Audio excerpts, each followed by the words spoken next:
Yiota, coming from a policy department at the federal level, and NRCan, and I think it's important to note this for virtually, all of the funders, or certainly for many of them, that there have been changes of leadership. In the case of the federal government, there was a federal election, and yet NRCan has continued to support the work that we've done all the way through, which is, from our perspective, we're very grateful for that. Very interested to hear your perspective on this. Thank you so much, Monica.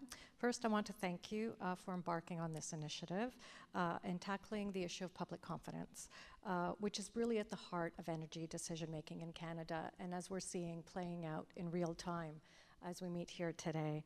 Restoring public confidence in Canada's energy system has been a priority for Natural Resources Canada because we know that it's the only way to build a thriving and sustainable energy future for the benefit of all Canadians. This is why we embarked on our partnership with Positive Energy. We wanted to have a broader conversation, one that takes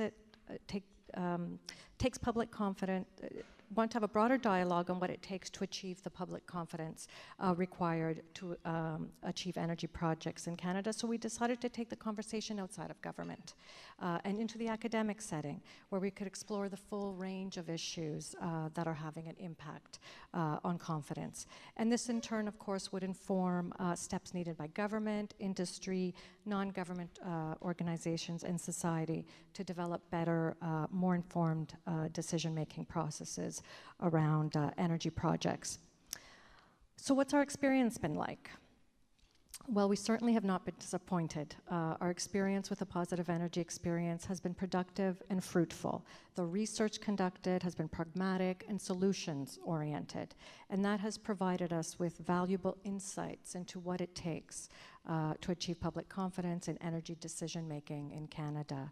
The surveys conducted in collaboration with the NANOS research on the views of Canadians on our energy future have been particularly valuable in informing our policy directions and our decisions, and in many cases have been validating.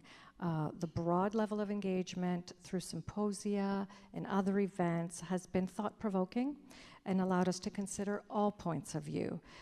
In fact, we had the opportunity to bring the Positive Energy conversation into Generation Energy, Canada's largest national discussion on Canada's energy future. We had the privilege of having Monica moderate 2 days of in-depth dialogue with over 680 people. She brought credibility to the discussion, and she wasn't shy to ask the really tough questions.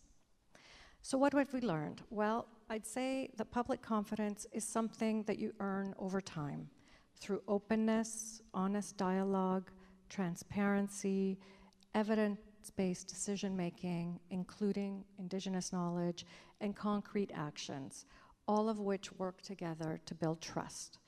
We learned about the importance of federal leadership in the process. That dialogue requires a broad and inclusive level of engagement with all competing interests.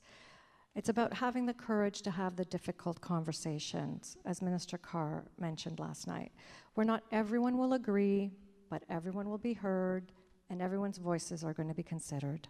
This really informed the approach we took for Generation Energy. And this includes meaningfully engaging with Indigenous peoples throughout the decision-making process, engaging and collaborating with the provinces and territories so that we can leverage each other's strengths and really maximize the potential of our energy assets. Paying equal attention, of course, to the role of local communities in energy projects and their interests. As we know, they don't always align with the national interest.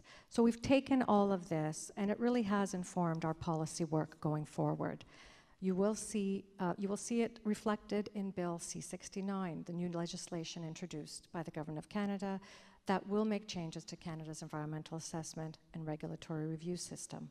You will see it reflected in how we've engaged the provinces, territories, Indigenous peoples in the development of the Pan-Canadian Framework for Clean Growth and Climate Change, how we're collaborating with the provinces and territories in advancing the Canadian Energy Strategy, and our approach to engaging all Canadians through Generation Energy. We all know that there's still more to do, because what we've also learned is that energy decision-making is a systems challenge, and that we need to continually assess and adjust the system as a whole, because the world around us is continuing to change. So going forward, I think there's much good work to build on. I think that Positive Energy should think about exploring energy literacy in a way that connects with everyday Canadians. This continues to be a challenge, and I think it's fundamental to energy development going forward. I also think that the work to date provides a good foundation from which to add an international dimension to the work of Positive Energy. Given the capital-intensive nature of energy development, investor confidence globally is critical to attracting the types of investment that we continue to need to advance our energy goals. And I also think the next phase of your work on trust in energy transition decision-making will provide timely and valuable insights, and I think it'll link very well to our work around generation energy and the development of a long-term vision for Canada's energy future.